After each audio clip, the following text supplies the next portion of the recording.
3월의 봄바람이 대학 캠퍼스를 가로지르는 오전, 최수진은 딸 은서의 손을 잡고 입학식장으로 걸어 들어갔다.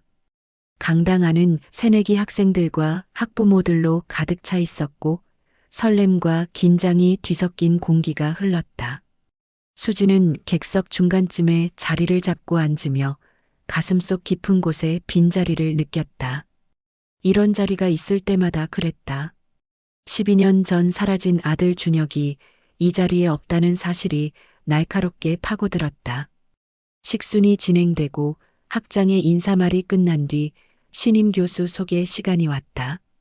사회자가 밝은 목소리로 말했다.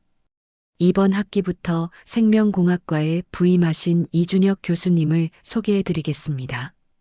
박수 소리와 함께 단상으로 걸어 나온 젊은 남성을 보는 순간 수진의 심장이 멈춘 듯했다. 검은색 정장을 입은 30 중반의 남자.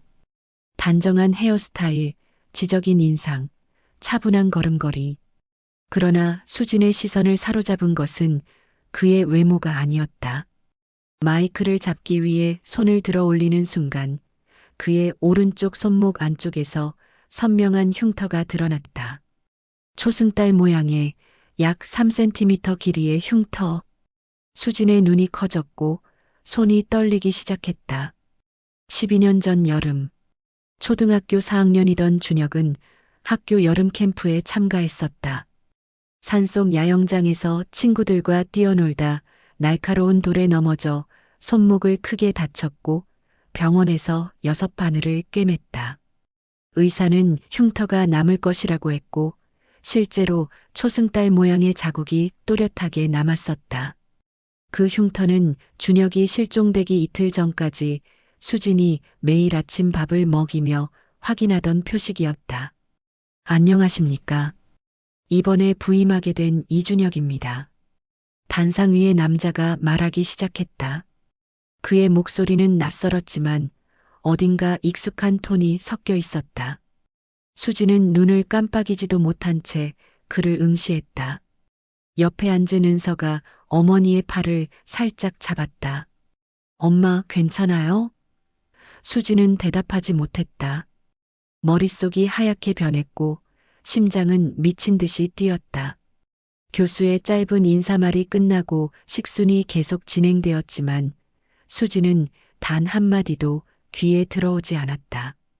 그저 단상 한쪽에 앉아 있는 이준혁의 옆모습만 바라볼 뿐이었다. 얼굴 윤곽, 귀의 모양, 앉아 있는 자세까지 모든 것이 준혁을 닮았다. 아니, 준혁 그 자체였다. 어린 시절의 모습에서 자연스럽게 성장한 얼굴. 수진의 눈에서 뜨거운 눈물이 흘러내렸다. 입학식이 끝나자 학생들과 학부모들이 335 강당을 빠져나갔다. 은서는 친구들과 사진을 찍느라 바빴고 수진은 혼자 자리에 남아 있었다. 손이 떨려 핸드백을 제대로 잡을 수조차 없었다. 심호흡을 몇 번 하고 나서야 겨우 일어설 수 있었다. 발걸음은 저절로 강당 뒤편의 복도로 향했다. 신임 교수들의 연구실이 있는 곳이었다. 복도를 걷는 동안 수진의 머릿속에는 수많은 생각이 스쳤다. 만약 저 사람이 준혁이 아니라면? 단순한 우연의 일치라면? 하지만 그 흉터를, 그 얼굴을, 그 분위기를 설명할 방법이 없었다. 생명공학관 3층, 복도 끝에서 두 번째 문. 이준혁 교수라고 적힌 명패가 붙어 있었다. 수지는 문 앞에서 한참을 서 있었다. 손을 들어 노크하려다가 멈추기를 여러 번 반복했다. 마침내 용기를 내어 문을 두드렸다. 안쪽에서 들어오세요라는 목소리가 들렸다. 손잡이를 돌리고 문을 열자 책상 앞에 앉아 서류를 보던 이준혁이 고개를 들었다. 그는 낯선 중년 여성을 보고 잠시 의아한 표정을 지었다. 무엇을 도와드릴까요? 수지는 입술을 떨었다. 목구멍이 메어 말이 나오지 않았다.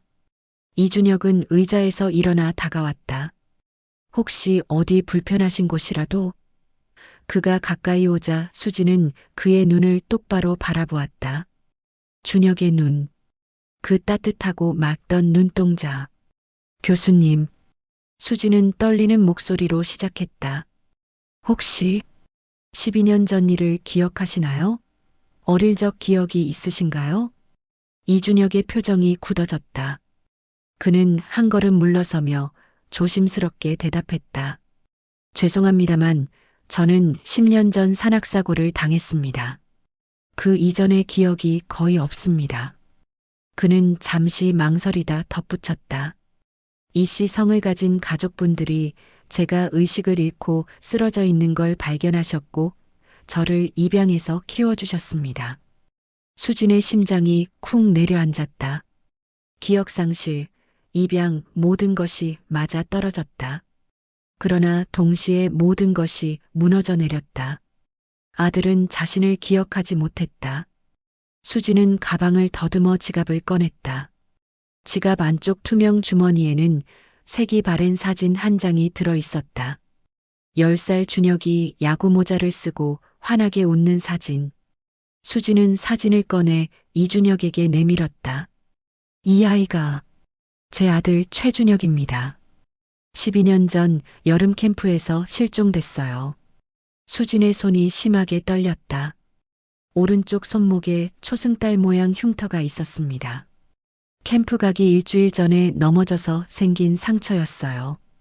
이준혁은 사진을 받아들고 한참 동안 들여다보았다. 그의 얼굴에 미묘한 변화가 스쳤다.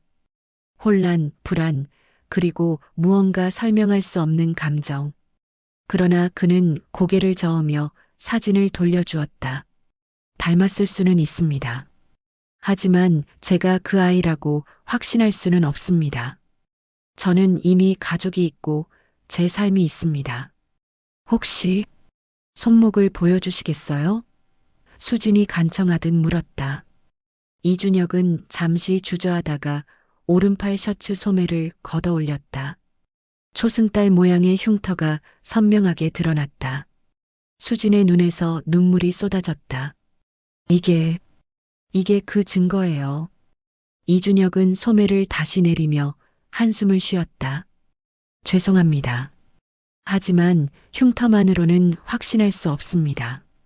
이런 모양의 흉터를 가진 사람이 저 혼자는 아닐 겁니다. 그의 목소리는 단호했지만 어딘가 불안정했다. 제발 이해해 주십시오. 저는 혼란스럽습니다. 수지는 고개를 끄덕였다. 그를 더 압박할 수 없다는 것을 알았다. 죄송해요. 너무 갑작스러웠죠. 그녀는 지갑에서 명함을 꺼내 책상 위에 놓았다. 제 연락처예요. 언제든 연락 주시면 더 많은 증거를 보여드릴 수 있어요. 연구실을 나와 복도를 걷는 수진의 발걸음은 비틀거렸다. 12년 만에 아들을 찾았지만 아들은 자신을 알아보지 못했다. 엘리베이터에 올라타 1층 버튼을 누르는 순간 억눌렀던 감정이 터져나왔다. 수지는 엘리베이터 벽에 기대어 소리 없이 울었다. 일주일이 흘렀다. 수지는 매일 밤 잠들지 못했다. 머릿속에는 연구실에서 마주한 이준혁의 얼굴이 떠나지 않았다. 혼란스러워하던 그의 눈빛, 거절하면서도 흔들리던 목소리. 수지는 책상 서랍을 열고 12년 동안 모아온 준혁의 물건들을 꺼냈다. 낡은 야구 글러브, 초등학교 생활 통지표, 손때 묻은 공룡 피규어. 하나하나 만지작거리다가 결심했다. 더 기다릴 수 없었다. 다음 날 아침 수지는 은서에게 조심스럽게 물었다. 은서야, 혹시 그 교수님, 이준혁 교수님에 대해 더 알 수 있을까? 은서는 학과 게시판과 SNS를 뒤져 몇 가지 정보를 찾아냈다. 이준혁 교수는 서울대에서 박사학위를 받았고 미국 연구소에서 3년간 일한 뒤 귀국했다. 그리고 한 가지 중요한 사실이 더 있었다. 그의 양아버지 이동훈이 대형 제약회사 회장이라는 것. 엄마, 근데 왜 이렇게까지 알아보려고 해요? 은서가 걱정스러운 눈으로 물었다. 수지는 딸의 손을 잡았다. 은서야, 엄마가 오빠를 찾은 것 같아. 은서의 눈이 커졌다. 수지는 일주일 전 입학식에서 있었던 일을 모두 털어놓았다. 흉터, 얼굴, 그리고 흔들리지 않는 확신. 은서는 한참을 말없이 있다가 입을 열었다. 엄마, 혹시 오빠가 아니라면 어떡해요?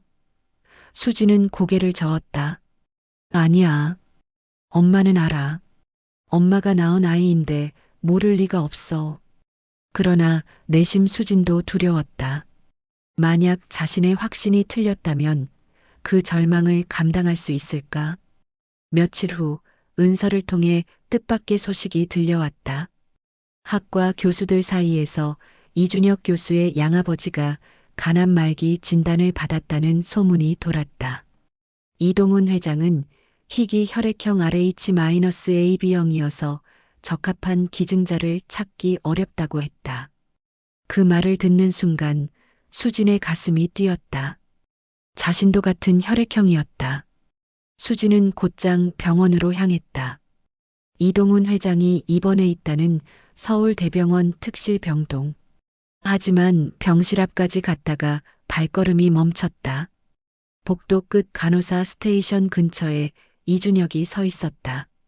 그는 의사와 무언가 심각하게 대화하고 있었다. 수지는 기둥 뒤에 몸을 숨기고 그들의 대화를 엿들었다. 교수님, 솔직히 말씀드려서 시간이 많지 않습니다. 의사의 목소리가 낮게 깔렸다. 적합한 기증자가 나타나지 않으면 이준혁은 벽에 주먹을 쳤다. 제가 기증하겠습니다.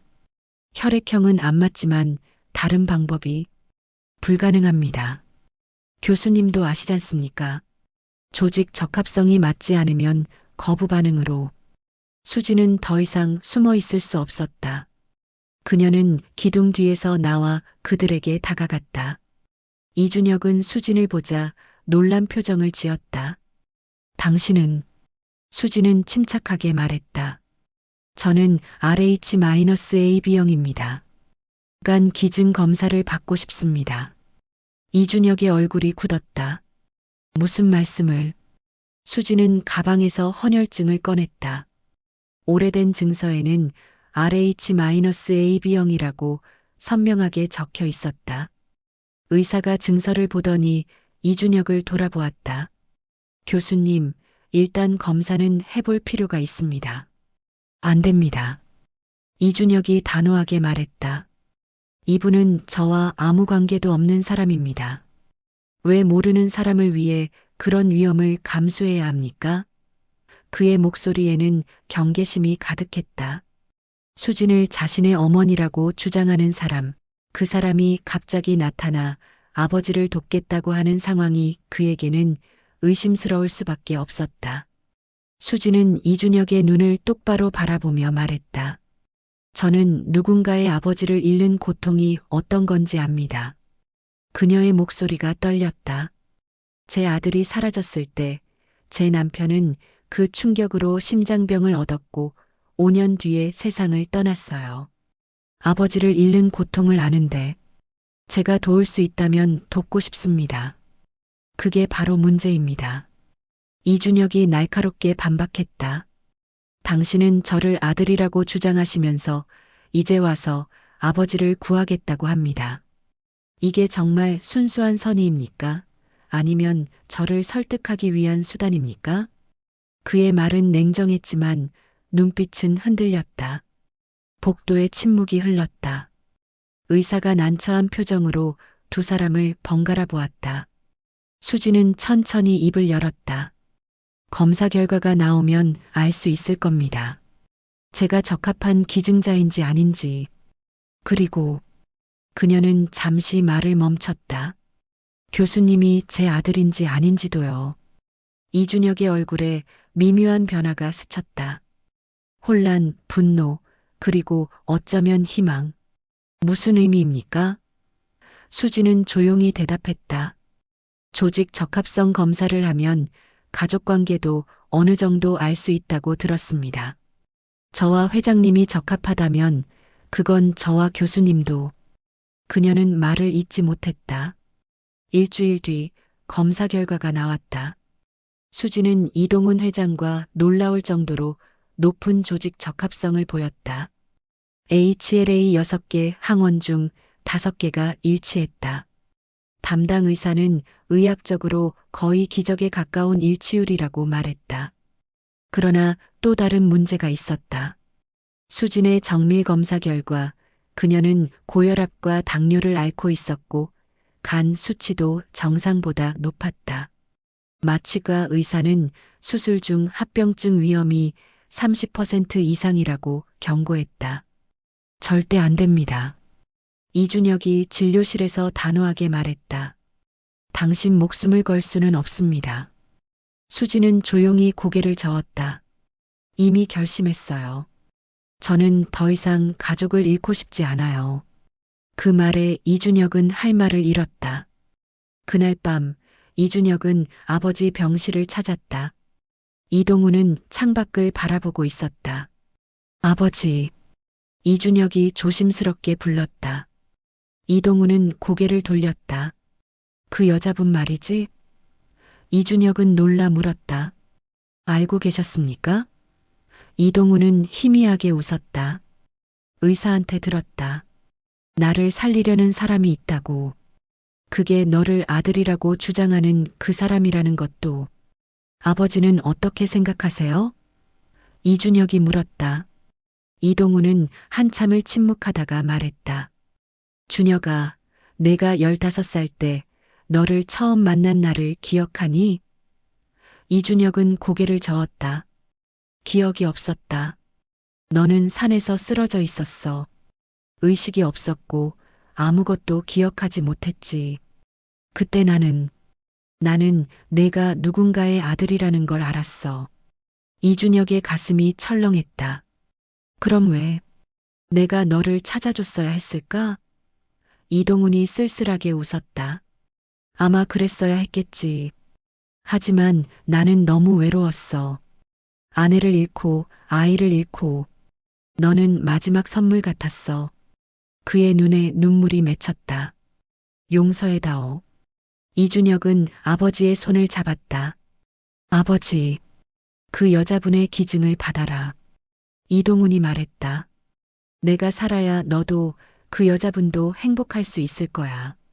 수술 날짜가 잡혔다. 2주 후, 수지는 매일 병원에 들러 수술 전 검사를 받았고 이준혁은 그녀를 피했다. 복도에서 마주치면 고개만 까딱하고 지나갔고 말을 걸어도 필요한 대답만 했다. 수지는 그의 태도가 서운했지만 이해했다. 그에게 자신은 여전히 낯선 사람, 아니 더 나쁘게는 자신의 삶을 뒤흔드는 침입자였다.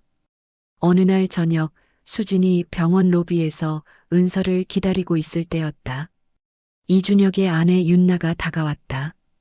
그녀는 수진을 본 적이 없었지만 간호사들 사이에서 이야기를 들었는지 단번에 알아보는 듯했다. 최수진 씨죠? 윤나의 목소리는 차가웠다. 수진은 고개를 끄덕였다. 남편한테서 들었어요. 당신이 남편을 아들이라고 주장한다고. 윤나가 팔짱을 끼며 말했다. 솔직히 이해가 안 돼요. 10년도 더 지난 일을 지금 와서 왜 들춰내는 거죠? 수지는 침착하게 대답하려 했지만 목소리가 떨렸다. 저는 그저 제 아들을 찾고 싶었을 뿐입니다. 찾았으면 됐잖아요. 윤나의 눈빛이 날카로워졌다. 이제 우리 가족을 내버려 두면 안 돼요? 남편은 당신 때문에 매일 밤 잠을 못 자요. 자기가 누군지 어디서 왔는지 혼란스러워하면서 그녀의 목소리가 높아졌다. 당신이 나타나기 전까지 우리는 행복했어요.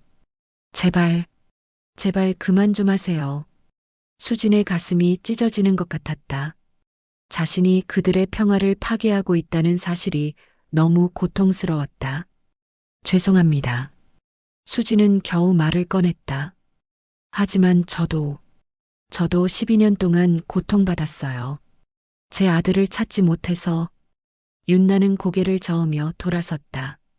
당신의 고통이 우리까지 끌어들일 이유는 없어요. 그날 밤 수지는 집에 돌아와 서재에 앉았다. 남편 정우가 생전에 사용하던 책상. 그녀는 오래전부터 미뤄왔던 일을 하기로 마음먹었다. 책상 서랍을 하나씩 열어 정리하기 시작했다. 오래된 서류들, 사업 관련 문서들, 그리고 잠긴 서랍 하나. 수지는 그 서랍의 존재를 알고 있었지만 열쇠를 찾지 못해 열어본 적이 없었다. 하지만 오늘은 달랐다. 그녀는 정우의 유품 상자를 뒤져 작은 열쇠 하나를 찾아냈다. 떨리는 손으로 자물쇠에 열쇠를 꽂고 돌렸다. 서랍이 열렸다. 안에는 두꺼운 파일 하나가 들어 있었다. 표지에는 준혁 조사 기록 마이너스 극비라고 적혀 있었다. 수진의 심장이 쿵 떨어졌다. 파일을 꺼내 펼치자 첫 페이지에 개인 탐정 사무소의 로고가 보였다. 날짜는 5년 전. 남편이 세상을 떠나기 6개월 전이었다. 수지는 떨리는 손으로 페이지를 넘겼다. 탐정의 보고서가 빼곡하게 적혀 있었다. 의뢰인 김정우 씨의 요청으로 실종 아들 최준혁 군의 행방을 추적함. 10년 전 강원도 설악산 인근에서 기억을 잃은 채 발견된 청소년이 이동훈 회장 가정에 입양됨. 해당 청소년의 신원 확인 결과 외모와 나이가 최준혁 군과 일치함. 다음 페이지에는 사진들이 첨부되어 있었다. 대학생 시절의 이준혁. 도서관에서 공부하는 모습, 캠퍼스를 걷는 모습, 친구들과 농구하는 모습, 그리고 결정적으로 손목의 흉터가 선명하게 찍힌 클로즈업 사진. 수진의 눈에서 눈물이 쏟아졌다. 남편은 알고 있었다. 아들을 찾았다는 것을. 더 놀라운 것은 다음 페이지였다. DNA 검사 의뢰서.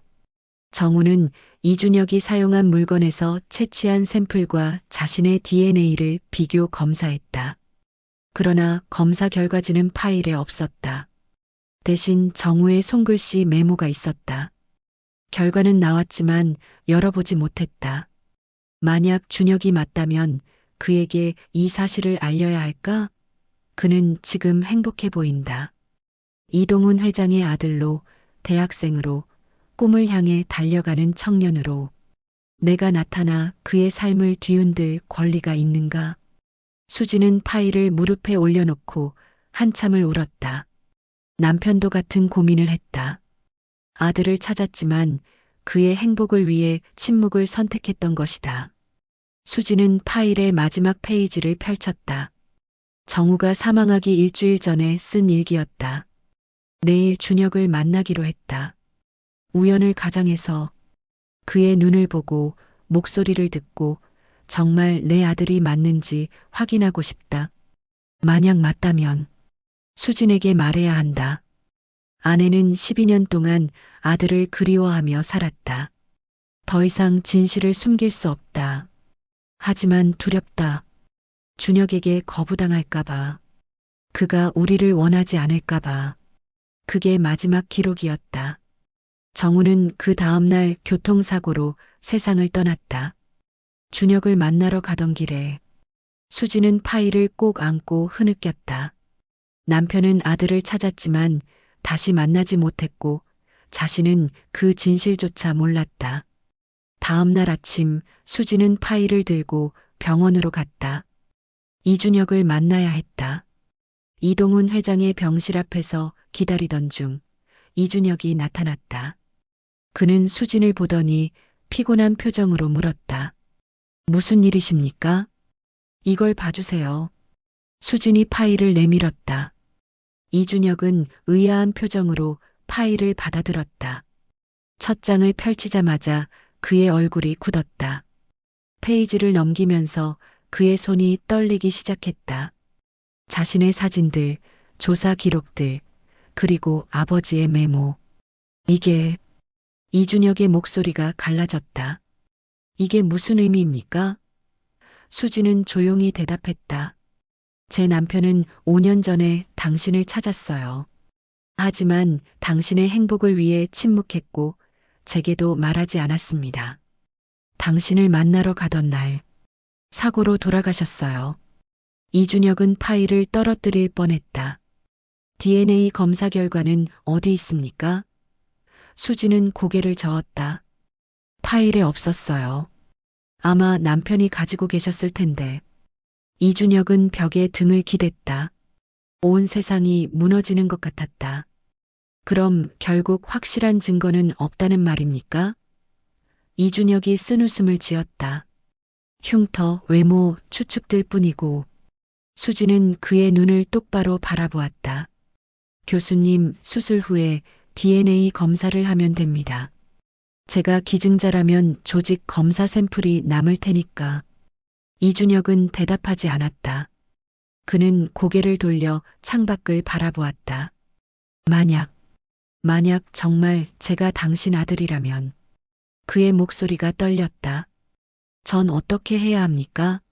저를 키워주신 아버지는 어떻게 되는 겁니까? 제 가족은? 제 삶은? 수지는 다가가 그의 팔을 가만히 잡았다. 아무것도 바꾸지 않아도 돼요.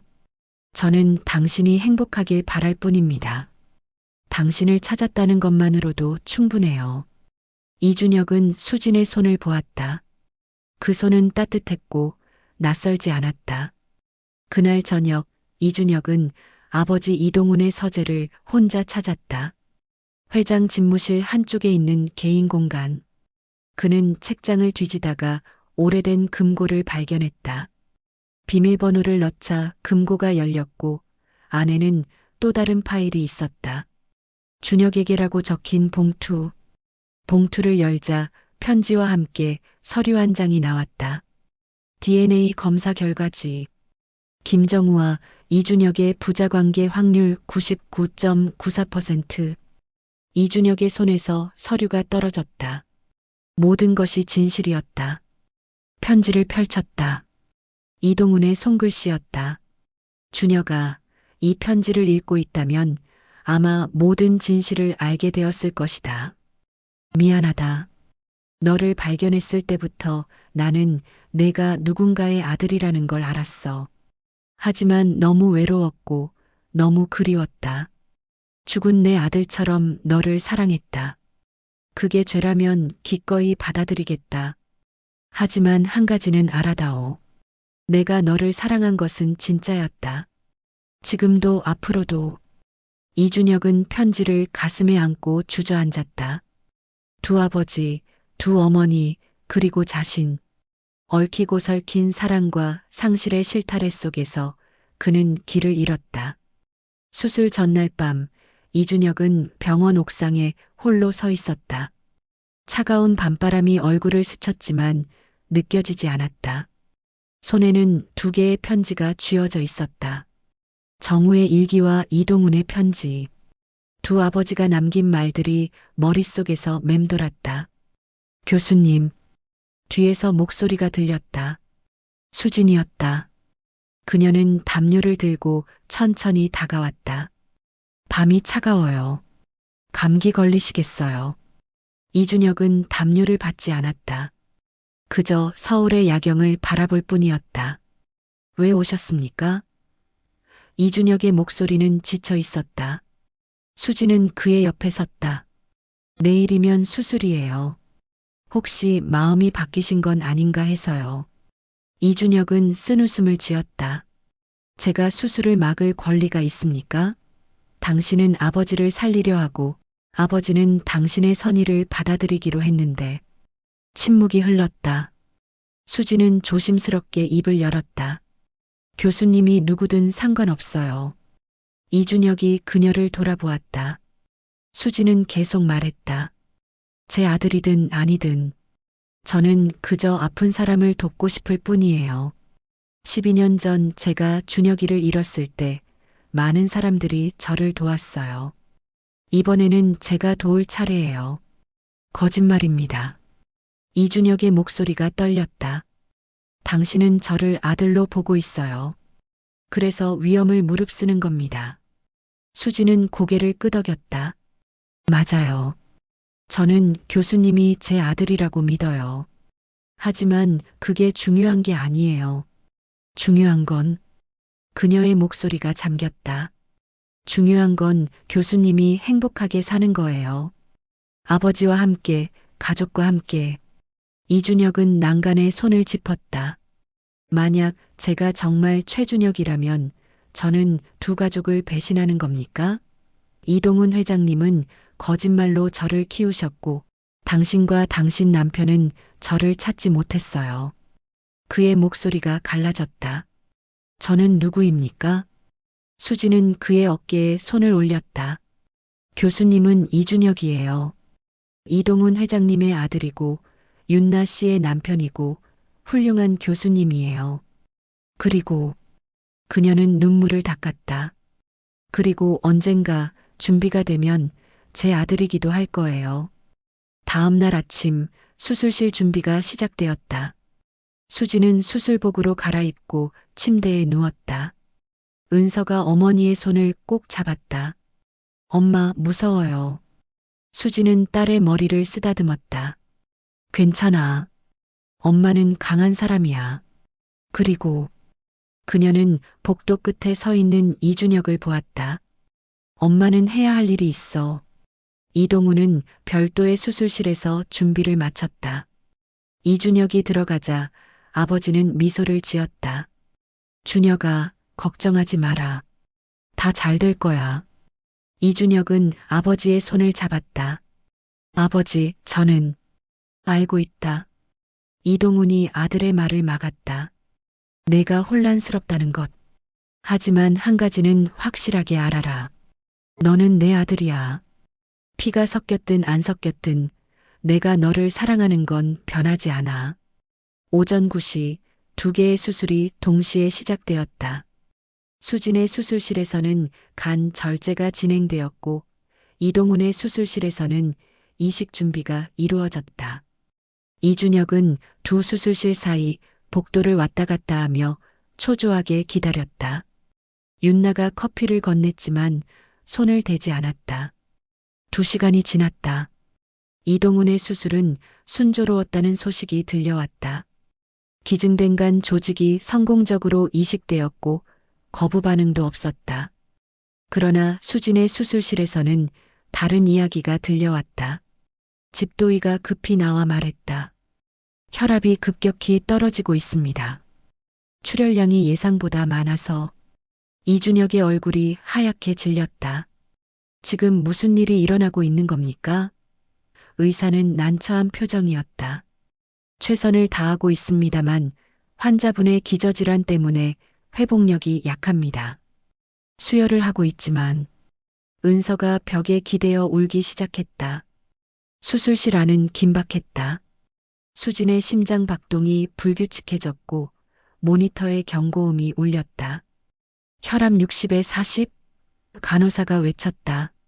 집도인은 출혈 부위를 찾아 지혈을 시도했지만 수진의 몸은 이미 한계에 도달해 있었다.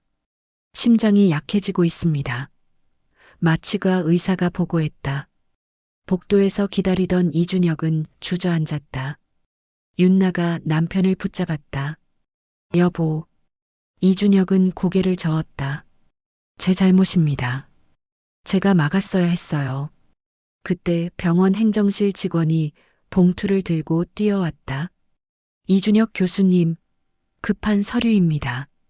봉투를 받아든 이준혁은 발신자를 확인했다. 유전자 검사 기관.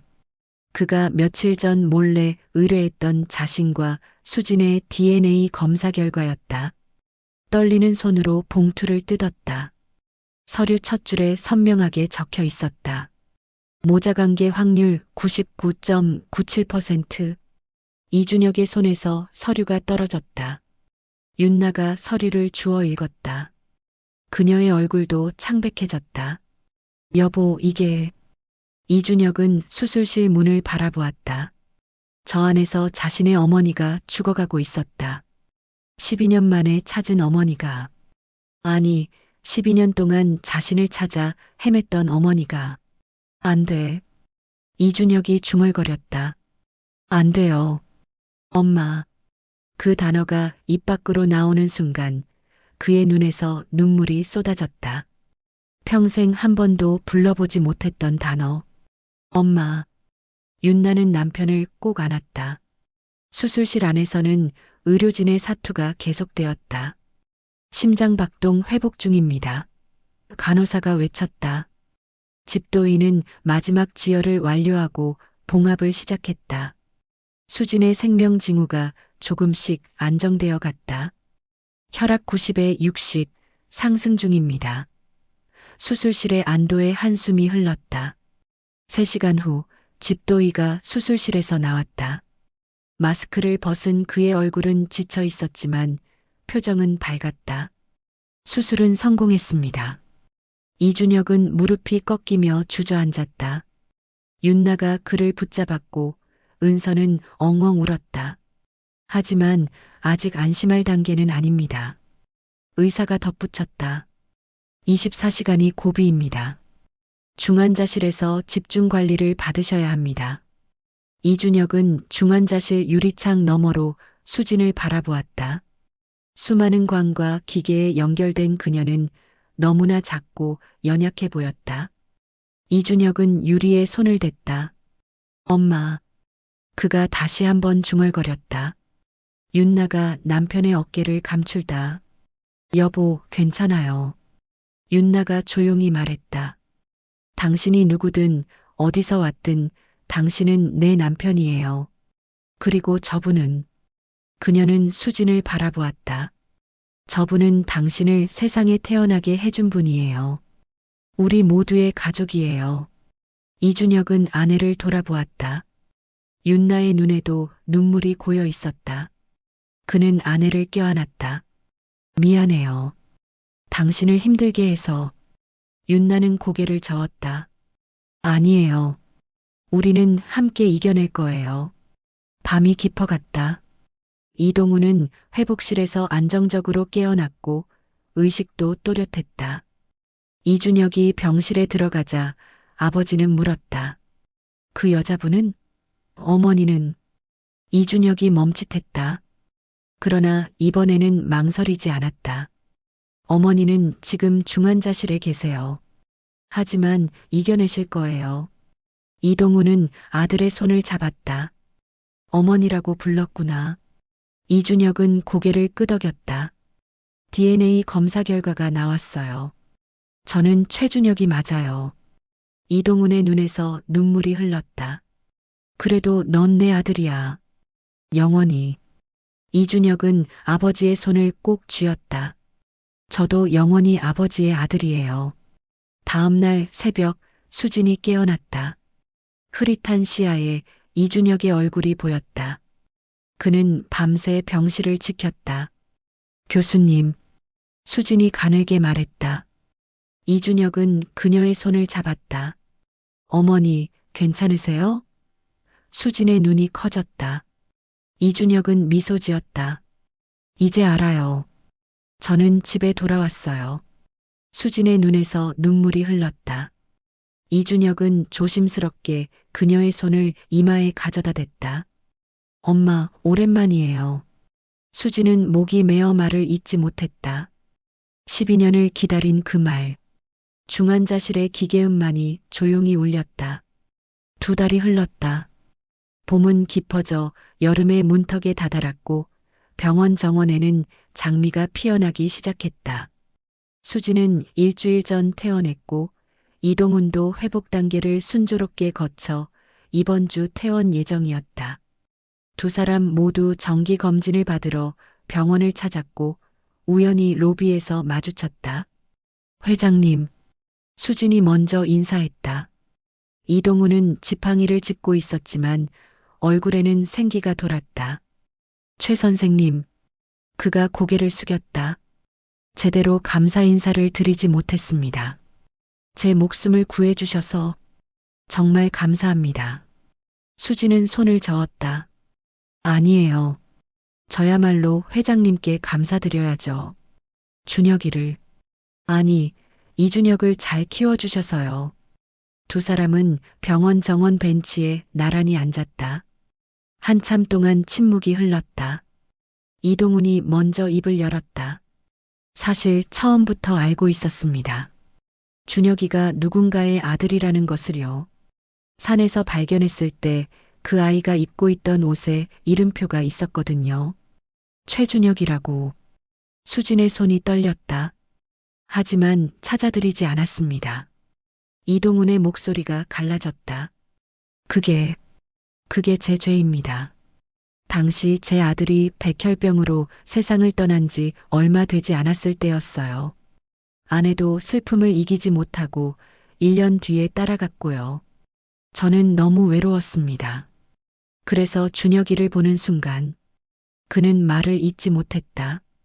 수지는 고개를 끄덕였다. 알아요. 저도 이해해요. 그녀의 목소리는 떨렸지만 따뜻했다. 회장님도 고통 속에 계셨던 거죠. 그리고 준혁이에게는 좋은 아버지셨어요. 그 아이가 훌륭하게 자란 걸 보면 알 수 있어요. 이동훈은 손수건으로 눈가를 닦았다. 용서해 주시는 겁니까? 수지는 그의 손을 가만히 잡았다. 용서할 게 없어요. 회장님이 없었다면 준혁이는 혼자였을 테니까요. 그날 저녁 이준혁의 집에서 가족 저녁 모임이 있었다. 수진과 은서, 이동훈, 그리고 이준혁과 윤나. 5명이 식탁에 둘러앉았다. 처음에는 어색한 침묵이 흘렀지만 은서가 먼저 입을 열었다. 오빠 어렸을 때 기억나는 거 있어요? 이준혁은 고개를 저었다. 거의 없어. 단편적인 이미지들만 조금. 야구 좋아했잖아요. 은서가 말했다. 집에 오빠 글러브가 아직 있어요. 엄마가 버리지 못하고 계속 간직하고 계셨어요. 수지는 가방에서 낡은 글러브를 꺼냈다. 가죽이 해지고 색이 바랜 어린이용 글러브. 이준혁은 글러브를 받아들고 한참을 들여다보았다. 이상해요.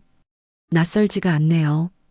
윤나가 부엌에서 음식을 나르며 물었다. 그럼 이제 성은 어떻게 하실 거예요?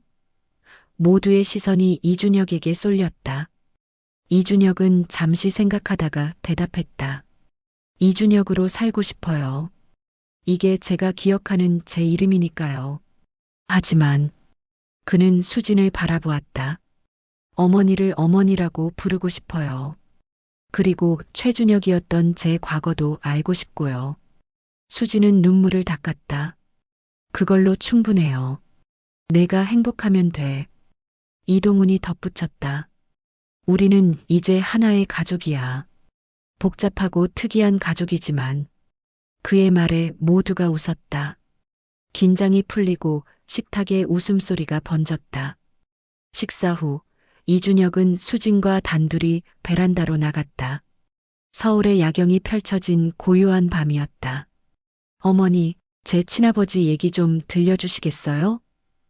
이준혁이 조심스럽게 물었다. 수지는 미소 지었다. 너희 아버지는 조용하고 따뜻한 사람이었어. 건축가였지. 사람들의 꿈을 집으로 만드는 일이라고 했어. 아버지는 내가 사라지고 나서 5년 동안 하루도 쉬지 않고 너를 찾았어. 전국을 다니고 해외까지 나갔어. 그러다가 심장이 나빠지셨지. 마지막 순간까지도 내 이름을 부르셨어. 준혁아, 미안하다고.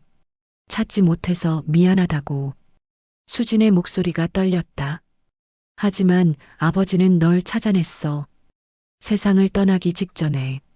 그게 아버지가 우리에게 남긴 마지막 선물이야. 이준혁은 하늘을 올려다보았다. 아버지께 뭐라고 말씀드려야 할까요? 수지는 아들의 어깨를 토닥였다. 아무 말도 안 해도 돼. 아버지는 다 알고 계실 거야. 내가 잘 살고 있다는 것, 좋은 사람들 곁에 있다는 것, 그리고 이제 집에 돌아왔다는 것. 몇 주 후, 이준혁은 처음으로 수진의 집을 방문했다. 은서가 반갑게 맞이했다. 오빠, 이리 와요. 오빠 방 그대로 있어요. 2층의 작은 방. 문을 열자 시간이 멈춘 듯한 공간이 나타났다. 야구 포스터가 붙은 벽, 책상 위에 공룡 피규어들, 책꽂이에 어린이 책들. 모든 것이 12년 전 그대로였다. 이준혁은 방 안으로 들어가 천천히 둘러보았다. 책상 서랍을 열자 낡은 공책이 나왔다. 초등학생의 서툰 글씨로 최준혁의 일기장이라고 적혀 있었다. 첫 페이지를 펼치자 오늘 아빠랑 야구장 갔다. 정말 재미있었다. 나도 커서 야구선수가 되고 싶다는 문장이 보였다. 이준혁은 일기장을 가슴에 안았다. 수진이 문간에 기대어 아들을 바라보았다. 내가 사라진 후로 한 번도 정리하지 못했어. 혹시 돌아올까봐. 이준혁은 어머니에게 다가가 처음으로 그녀를 안았다. 엄마, 저 돌아왔어요. 수지는 아들의 등을 쓰다듬으며 소리 없이 울었다. 어느 일요일 오후 두 가족은 함께 교회로 나들이를 갔다. 이동훈과 수진, 이준혁과 윤나, 그리고 은서. 5명은 강가 잔디밭에 돗자리를 펴고 앉았다.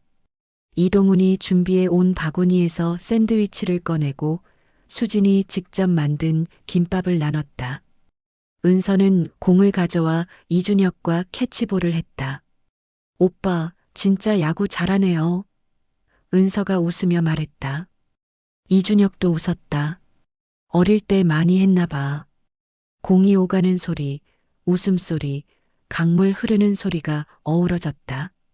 윤나는 돗자리에 앉아 그 모습을 사진으로 담았다. 해가 지기 시작할 무렵 이준혁은 모두를 불러 모았다. 제가 드릴 말씀이 있어요. 모두가 그를 바라보았다. 저는 정말 운이 좋은 사람인 것 같아요. 두 분의 아버지를 가졌고 저를 평생 찾아준 어머니를 만났고 이해해주는 아내와 동생도 있으니까요. 그는 이동훈을 보았다. 아버지, 저를 살려주시고 사랑해주셔서 감사합니다.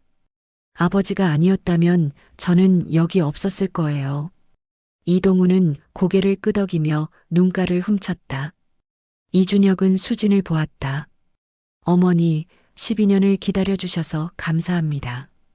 포기하지 않으셔서 감사합니다. 그리고 그의 목소리가 떨렸다. 저를 낳아주셔서 감사합니다. 수지는 눈물을 닦지 않았다. 그냥 흐르는 대로 두었다. 이준혁은 윤나의 손을 잡았다. 당신도 고마워요. 이 복잡한 상황을 받아들여줘서. 당신이 없었다면 저는 이겨내지 못했을 거예요.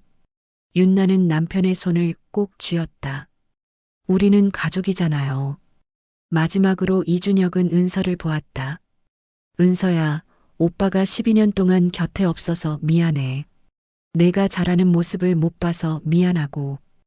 은서는 오빠에게 달려가 안겼다. 괜찮아요. 이제 있으니까요. 앞으로 계속 있을 거잖아요. 5명은 서로를 껴안았다. 완벽하지 않은 복잡한 하지만 진실한 가족. 강물은 조용히 흘렀고 저녁 노을이 그들을 감쌌다. 며칠 후 이준혁은 아버지 정우의 묘소를 처음 찾았다. 수진과 은서가 함께였다. 묘비에는 사랑하는 남편이자 아버지 김정우라고 새겨져 있었다. 이준혁은 무릎을 꿇고 묘비를 쓰다듬었다. 아버지, 저 준혁이에요. 늦었지만 집에 왔어요. 그는 가방에서 편지 한 장을 꺼냈다. 아버지에게 쓴 편지였다. 아버지, 저를 평생 찾아주셔서 감사합니다. 비록 만나지는 못했지만 아버지의 사랑을 느낄 수 있었어요. 아버지가 남긴 기록 덕분에 저는 제가 누군지 알게 되었어요.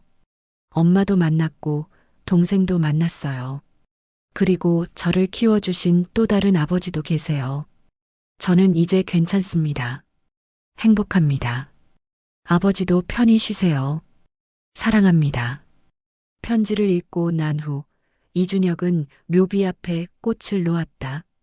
수진과 은서도 함께 절을 올렸다.